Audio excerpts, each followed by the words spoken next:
a Procuradoria Argentina investiga áudios que ligariam Karina Milei, que é irmã do presidente Javier Milei, a um escândalo de corrupção de compras de medicamentos. Conversas com o ex-diretor da Associação Nacional para Pessoas com Deficiência indicam que ela receberia 3% dos recursos superfaturados. Até a quarta-feira, até hoje, nem ela e nem a presidência haviam se pronunciado diretamente sobre as acusações. Uma pesquisa mostra que 9 entre 10 argentinos têm conhecimento dos áudios e a maioria considera muito grave essas denúncias que ocorreram há poucos meses antes das eleições legislativas. Fred, queria que você explicasse como que esse áudio foi vazado, em que contexto a gente está vivendo agora todo esse escândalo ali.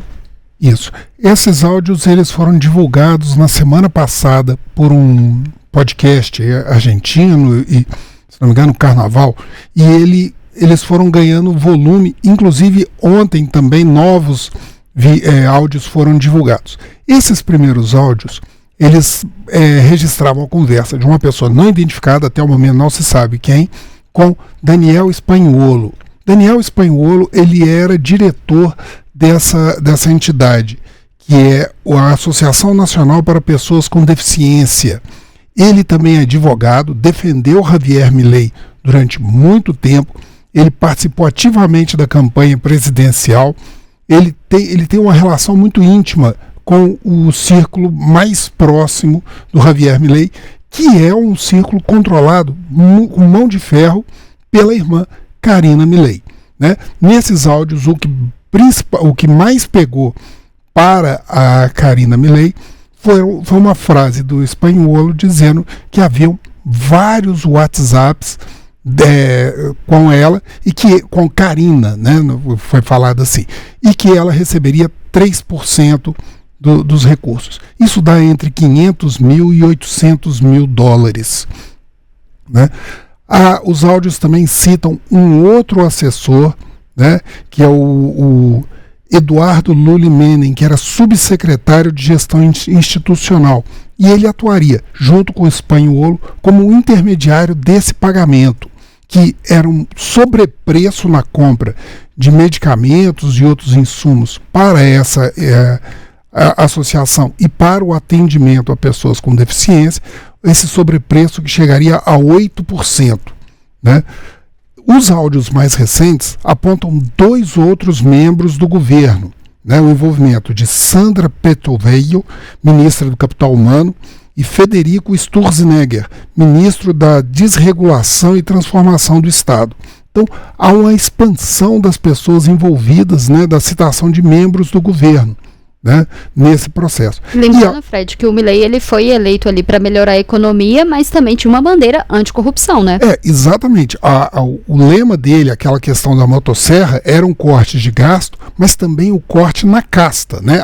O que ele chama no grupo de elite política corrupta, que era associada ao kirchnerismo e ao peronismo que durante anos governou a Argentina. Então ele foi muito incisivo, né, nessa questão, né, e isso acaba sendo bastante complicado. E ele não se posicionou na rede social dele, ele repostou a resposta de uma das empresas que foram investigadas, né, que um dos seus diretores teve dólares apreendidos, etc., que é o laboratório suíço argentino, né, ele repostou a defesa dessa empresa, negando o caso de corrupção. Mas ele também cometeu uma gafe, né? Ele também, num evento público, ele foi falar que ele está sendo atacado, ele, a família, etc., porque ele está roubando, entre aspas, dos grupos que por anos roubaram da Argentina, né? É uma palavra muito infeliz, não é que ele assumiu que estava roubando, mas foi entendido como uma gafe, né? A escolha do termo foi muito infeliz nesse caso, justamente dentro dessa situação, né? E Karina, ela é uma pessoa da mais alta confiança do Javier Milei. Javier Milei, ele não é uma pessoa muito pragmática, né? Ele normalmente é uma pessoa muito cerebral, economista, etc., o idealizador de um plano de recuperação econômica, E quem faz essa eminência parda, né, o controle completo das questões políticas, da agenda, etc., é Karina. Karina é 2 anos mais nova que ele. E essa relação entre os dois é muito intensa desde a juventude. Na história do Javier Milei, ele sempre refere o caso quando o pai dele ia bater nele, a Karina se colocou na frente dele. Ela é quase uma protetora dele. É uma protetora, não só nesse caso pessoal, ao longo da campanha, da carreira política, da carreira televisiva que Milei teve antes da política, ela sempre atuou muito nesse ponto, na proteção dele.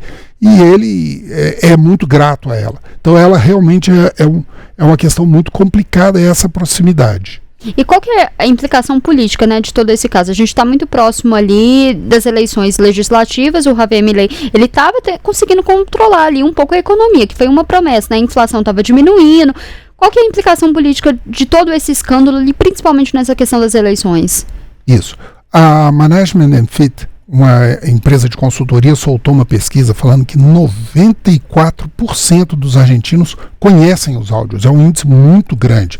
E 66% consideram que é uma questão grave.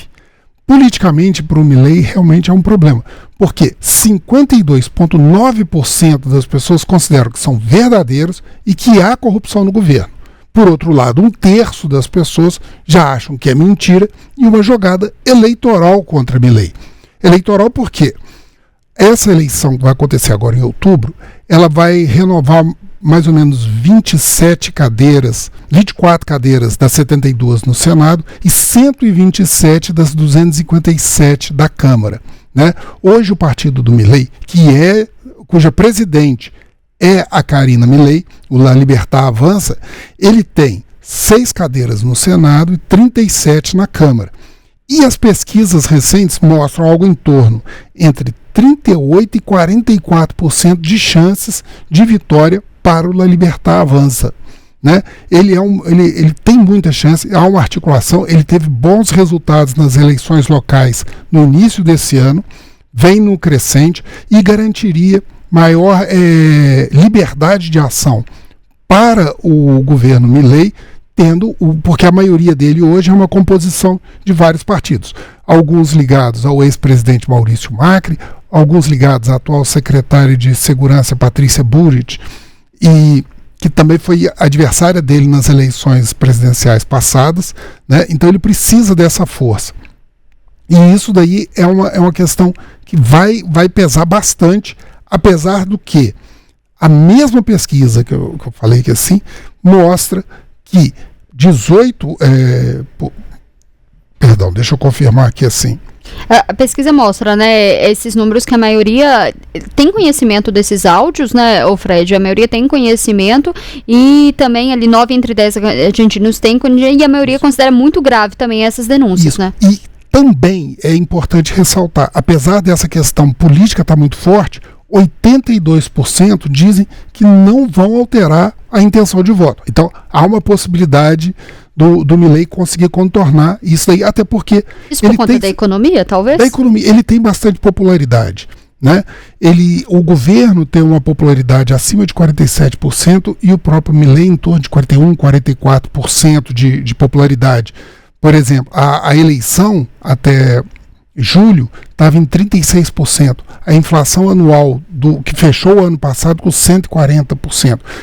O dólar estava completamente descontrolado. Agora você tem um crescimento do PIB no primeiro trimestre de mais de 5% em relação ao mesmo período do ano passado. Então ele tem conseguido entregar resultados econômicos para a população que tornam a economia e a política e a sociedade mais previsível e mais estável, né? Uma coisa que o último governo e o período kirchnerista não conseguiam entregar para a população. Vamos acompanhar, então, qual que vai ser o posicionamento, né? Principalmente da irmã, né? Que até agora não se manifestou.